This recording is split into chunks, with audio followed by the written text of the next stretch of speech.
Cak Lontong. Apa? Bagaimana Anda menghadapi serbuan jajanan-jajanan seperti ini? Kemasan-kemasan. Anda kan harus menjaga keluarga Anda. Begini Ya. Pak Denny, sebelum saya bicara masalah saya menjaga keluarga, itu tugas saya memang. Tapi saya ingin mengingatkan pada teman-teman. Apa yang mau diingetin? Enggak, nanti kalau saya pengen ingetin, sekarang belum. Saya ingin bicara masalah makanan. Iya. Kita fokus dulu deh. Apa makanan? Definisi makanan adalah segala sesuatu yang bisa dimakan. Itu disebut makanan. Makanan. Jadi kalau tidak bisa dimakan, tidak disebut makanan. Iya. Karena yang namanya makanan adalah sesuatu yang bisa dimakan. Berarti kalau pisang goreng jatuh bukan makanan dong? bisa itu dimakan kalau mau. Bisa, kita ngomong bisa, bukan pantas atau tidak, tapi bisa. Bisa. Jadi itu disebut makanan. Sebelum ini jauh. Udah jatuh, lindas truk, Bisa dimakan. injek-injek orang. Saya pernah coba. Injek orang. Pernah bisa dimakan. Gak percaya? Nasi tumpeng tumpah di tol. Bisa dimakan. Karena berarti kan kalau seperti itu segala sesuatu yang masuk ke dalam perut kita. Nah ini beda. Bedanya Masuk ke dalam perut itu tidak selalu dimakan. Diminum juga bisa. Bisa. Itu bukan makanan tapi minuman. Minuman adalah segala sesuatu yang bisa diminum. Kalau tidak bisa diminum bukan disebut Minuman. Iya. Cendol minuman bukan? Cendol itu adalah makanan. Yang diminum adalah airnya. Kenapa orang? Ayo minum cendol. Tawarin gitu. Salah. Es cendol. Esnya itu kalau sudah cair diminum. Es kalau belum cair tidak bisa diminum, tapi Dimakan. di mana? Esnya di mana? Iya. Esnya di mana? Aja di mana dicampur biar cair baru diminum. Belum pernah digebukin rame-rame nih, Pak. Bisa itu juga bisa. Bisa dari mana orang gebukin? Lah iya digebukin rame-rame bisa juga. Nah, karena sekarang bedanya makan dan minum apa? Makan dan minum. Bedanya makan dan minum apa? Ini yang ingin saya tanyakan pada Anda tadi. Saya yakin Anda bingung menjawab, makanya saya tidak tega sebenarnya. Bedanya Anda mancing-mancing. Kalau lapar saya makan, kalau haus saya minum. Inilah orang yang tidak beriman. Karena itu tidak berlaku pada saat puasa. Kalau puasa Anda lapar terus makan? Kalau beda lagi niatnya. Makanya jangan asal jawab. Saya tahu, Cak. Interupsi. Nggak, saya nggak tanya pada Anda, saya tanya pada Anda. Ayah lagi ada tamu ya. Pak. Iya, lanjutkan. Bedanya makan dan minum. Makan adalah memasukkan makanan ke dalam tubuh. Minum memasukkan minuman ke dalam tubuh. Iya. Apa yang dimaksud makanan tadi sudah saya jelaskan. Apa yang dimaksud minuman sudah saya jelaskan. Iya. Itu baru dasar. Belum beranjak pada mana yang sehat atau tidak. Jauh, masih jauh. Ini masih jauh, belum ke situ. Berapa hari lagi kira-kira? Lama kan nih? Anda jangan mengidentikan jauh dengan lama. Tidak ada korelasinya sebenarnya. Wah itu jadi jauh tidak selalu lama dan dekat tidak selalu cepat. Nah, contohnya? Banyak. Saking banyaknya saya kira nggak perlu disebutkan. Saya lanjutkan boleh? Boleh. Kalau saya tidak mau? Hah? Anda kan yang nawarin, Anda mau lanjutkan, terserah. Oke, tadi paham ya, makanan, minuman paham. Sekarang kita beranjak kepada apakah makanan sehat? Sebenarnya menentukan makanan sehat atau tidak itu sebelum ke sana. Makanan yang pantas dan boleh atau tidak itu yang membatasi apa sih? Bukan cara makan, bukan kemampuan kita, tapi akhlak kita. Ada sekarang orang bukan hanya makan nasi dan lauknya, sayur, buah, enggak. Ada istilah orang yang bisa makan semen, tadi disebutkan, makan aspal, makan besi. Tapi itu orang tidak berakhlak. Istilahnya itu bisa dimakan. Dalam arti bisa buat mengisi perut mereka dengan cara yang lain. Tapi itu nggak bener. Itu jangan ditiru, ya, Komeng. Itu korupsi namanya. Nah, bisa disebut itu. Korupsi. Saya tidak mau menyebut. Lu kenapa jadi Komeng? Hah? Emang gue pasti ke situ apa? Ya kan namanya juga teman mengingatkan. Ini saya mau mengingatkan. Jadi saya kembali contoh nih ya. Orang tua Ini yang penting nih, masalah makanan ini kita sebenarnya ini peran orang tua luar biasa buat Iya. anak. Setuju Hati-hati. saya itu. Ini harus kita perhatikan makanan anak. Karena yang mengajari anak makan itu pertama kali adalah orang tua. Jadi saya ini contohnya, saya perhatian banget dengan anak saya. Nah. Untuk menjaga kesehatan dia soal makanan ya. Sampai sekarang anak saya yang SD itu, bahkan kakaknya SMP, dua-duanya tidak pernah beli jajan pedagang yang lewat depan rumah. Wah. Nggak pernah, sampai sekarang. Gak mungkin. Saya selalu mengawasi, walaupun tidak saya awasi, karena saya juga tidak mungkin 24 jam mengawasi. Mana Tapi bisa, saya anak yakin kecil loh itu anak kecil. Anak kecil pasti Anda punya cara yang efektif atau seperti itulah apa? yang ingin saya ungkap di sini. Walaupun saya tidak mengawasi anak saya jamin tidak pernah beli jajan yang pedagang lewat depan rumah. Jadi gimana caranya? Satu caranya, Gimana? rumah saya hadapkan belakang. Jadi dia nggak akan jajan lewat depan rumah, jajannya belakang rumah. Itu satu. Jadi biarpun nggak saya awasi, dia nggak bakalan beli jajan yang lewat depan rumah. Terus belakangnya sekarang lu ngadep ke mana? Ngadep ke mana? Itu belakang rumah? Jadi ke jalan kan? Ada tetangga. Iya. Saya kerja sama tetangga. Loh tetangganya terus jadi di... Rumah tetangga saya jadikan jalan. Lu ribut dong sama tetangga, enak aja lu pakai Loh, jalan. nggak masalah saya ribut dengan tetangga, yang penting anak saya makan makanan yang sehat. Itu orang tua yang benar. Orang tua yang benar dari mana? Lu Rela berkorban demi anak sehat. Tetangga lu usir dulu bikin jalan lu. Alah. Loh, saya nggak ngusir Pak.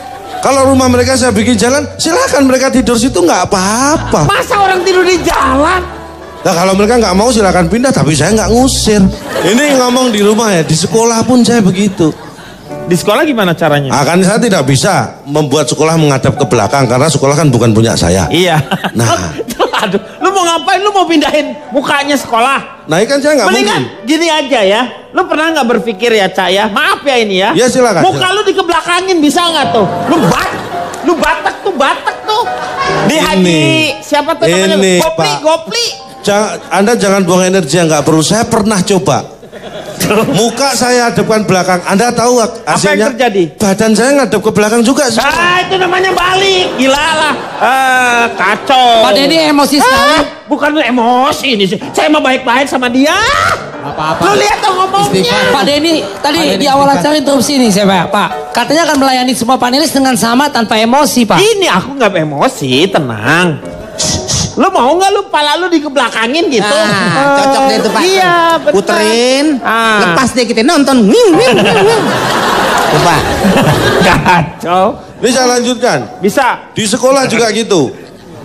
Saya ajarkan anak untuk teliti sebelum membeli. Dari mana caranya? Nih, jadi anak saya ajarin, kalau kamu di sekolah mau jajan cilok misalnya, Nah. kamu harus tahu cilok itu terbuat dari bahan apa, Nah. bagaimana cara membuatnya, Iya. siapa yang menjual dan membuatnya. Iya, Anak harus. saya lakukan itu, lihat penjualnya siapa, dia selidiki, rumahnya mana, dia ikuti. Kapan belanja ke pasar, apa yang dibeli buat bahan, bagaimana Mati, anak lu memproses. mati. Agak jajan ngikutin Kang Cilok aja Pak. Anak saya akhirnya sehat Pak, Sehat tapi ya. sehat, nggak pernah terjebak makanan yang nggak bener. Tapi kan ada efeknya itu. Iya ada efeknya. Efeknya apa? Nggak naik kelas kan, dia ngikuti pedagang terus nggak pernah masuk. Yang Oh, penting anak lu sehat. disuruh tukang cilok lu ikutin. Loh, ini kan tukang kita- bakso lu ikutin. Kita akan bicara tentang bagaimana anak sehat, bukan bagaimana anak naik kelas kan. Itu nanti kita selesaikan di solusi yang lain kalau masalah naik kelas. Cara paling efektif ya, untuk tahu bahan itu, makanan itu ada campuran yang nggak bener, ada pengawet atau tidak, ada satu cara yang praktis. Walaupun ini mungkin kurang efektif, tapi praktis. Sebelum kita beli, kita tanya pada penjualnya, ini dagingnya dicampur atau tidak? Ya Itu nggak akan praktis. ngaku, hah? Dia akan jawab kan, oh tidak Pak, atau ada ragu-ragu dengan jawaban. Iya kalau misalnya Bohong atau tidak maksudnya gitu. Iya dong. Nah, ada satu cara yang praktis untuk Yaitu? tahu dia bohong atau tidak. Kita tanya, kamu bohong atau tidak? Itu praktis. dia nggak bohong lagi, Cak. Kalau dia bohong lagi, Iya. ya udah nggak usah dibeli, orang dari tadi dibohongin, masa Anda ngotot? Oh iya benar. Nah, Ya, tuh kan? ya. Ini saya melakukan survei sedikit. Ini kena virus konyol gua nih. Nggak apa-apa, rasakan saja. Rasakan gimana sih? Jadi begini, saya survei 100 Ya. penjual jajan gorengan.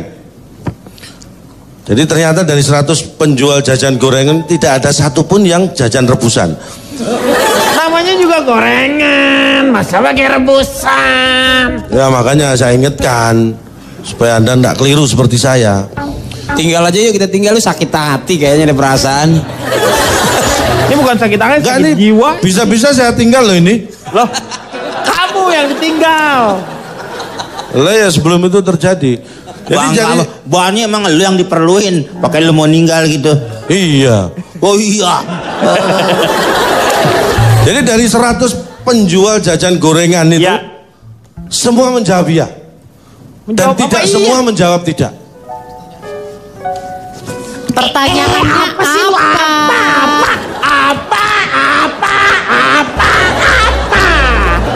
Pak Denny, interupsi, Pak Denny. Notulen aja Pak, notulen Pak. Udah notulen Pak. Pak Denny jangan terpancing begitu dong Pak. Dia kan menjelaskan sesungguhnya Pak apa yang terjadi kronologisnya. Lu ngerti nggak? Lu ngerti nggak? Sama aja lo. Interupsi Pak Denny. Ya. Ini mungkin bisa dibantu oleh akademisi. Ini saya duga, coba kita mesti selidiki jajanan dia pas masih kecil. Saya duga orang ini mabok micin nih Pak kayaknya nih Pak. Iya kayaknya nih. Ini mesti diteliti dan ditelaah. Bapak pas kecil tuh makan apa nih? Kayaknya salah jajan nih Pak. Kebanyakan makan celeng bunting kayaknya nih. Silakan, coba saya mau tanya, bagaimana Pak, nih supaya survei saya belum selesai. surveinya? Oh, belum selesai. Belum selesai, baru saya 100 orang. 100 orang apa? 100 orang jual jajan gorengan. Iya. Jadi semuanya 50 orang kan saya tanya. Kan jadi 100 penjual jajan gorengan ini semuanya 50 orang saya tanya. Berapa kali? Tadi katanya 100. Bapak tadi bilang 50? cepek bukan gocap. Ini nggak sabar. Memang semua jual gorengan ini gini loh. 50 orang itu jualannya pagi. Kan saya tanya yang pagi dulu. Yang 50 sore. Saya nggak bisa tanya bareng. Jualannya pagi sama sore. Ini dia teori himpunan dia tuh teori himpunan ya. Diagram pen. Saya pertanyaan pertama saya tanya nih. Ya. Berapa kali goreng Anda lakukan untuk ganti minyak goreng? Ini penting. Jadi 50 orang itu menjawab 3 hari sekali ganti. Hah? Minyak gorengnya 3 hari sekali? Ini jawaban mereka. 49 menjawab 3 kali sehari nggak ganti. Dan 1 orang sebelum dibuat untuk goreng, minyak gorengnya sudah diganti. Ini ada 1. Ternyata dia jual minyak goreng, bukan jual gorengan. Jadi dagangannya itu Lu ngapain habis, kan lu katanya 50-nya tukang gorengan. Kenapa ada tukang minyak? Apa? Ini, Lu pikir nyamar? Makanya saya survei. Kalau nggak ketahuan ini orang satu ternyata jual minyak goreng. Akhirnya saya coret. Anda bukan jual gorengan, nggak masuk survei. Nyamar mungkin dia pas dibuka Pak Wiranto. Lagi nyamar. Akhirnya ada 99 orang. Karena ternyata yang satu kan bukan jual gorengan tapi jual minyak goreng. Terus saya tanya, Setelah nanya berapa kali lu baru ketahuan itu tukang goreng. Gue bener-bener dah. ya Cuma bener. makanya goblok bener dia nggak tahu orang yang Lu saya yang ngaco. Lu yang ngaco. yang saya survei orang jual gorengan kok dia yang jual minyak goreng kok ikut disurvei, kan berarti dia nggak ngerti. Lu yang surveinya nih gini ya. Nih ini sampaikan yang baik-baik kepada kami. Itu maksudnya yang tukang gorengan. Lu gak usah ceritain ke kita. Itu udah nasib lu aja gitu. Kenapa diceritain ke kita? Ya. Oke enggak? Oke sih. Ya. Ya, lanjut. Terus akhirnya tinggal 99 saya tanya alasannya kenapa ganti, ya kan? 64 menjawab karena kotor, 35 menjawab karena basah. Karena saya tanya kenapa ganti baju ini bukan ganti minyak goreng. Terus masalah ganti minyak goreng, Bagaimana hasilnya setelah Anda? Udah dong Pak. Bapak masih nanya. Belum sih Pak. Nih kasihan Pak. Gitaris saya lihat. Gitaris ini mata belok sampai sipit begini. Gara-gara calotong ini.